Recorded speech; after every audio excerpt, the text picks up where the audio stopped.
آپ دیکھ رہے ہیں کے نیوز ایچ ڈی میں ہوں حارث علی شاہ گیلانی. چلتے ہیں آج کی اہم خبروں کی طرف.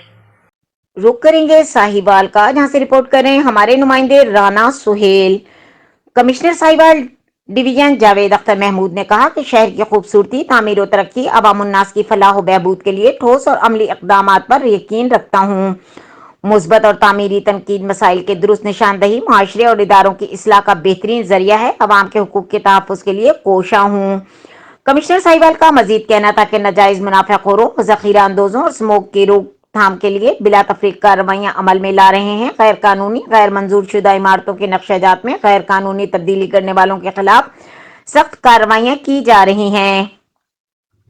یہ بات پرنٹ میڈیا ایسوسی ایشن کے صدر Rana Waheed, general secretary Rawti Ahmed, group leader Imtiaz Ahmed Butt, chairman Altaf ur-Rahman, سرپرست شبیر چٹھا کی سربراہی میں نو منتخب عہدیداروں سے گفتگو کرتے ہوئے کہی.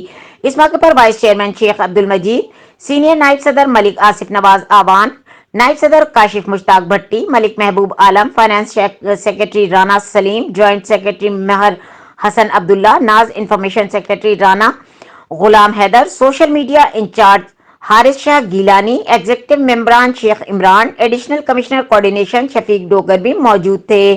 کمشنر ساہیوال کا کہنا ہے کہ محکمہ لوکل گورنمنٹ نے 3 ہفتوں میں 162 کیسز کا فیصلہ کر دیا. عوام کو ریلیف فراہم کرنے کے لیے افسران باقاعدگی سے کیسز کی سماعت کریں. مزید خبروں اور اپڈیٹس کے لیے ہمارے ساتھ رہیے گا. تب تک کے لیے اپنا خیال رکھیے گا. اللہ حافظ.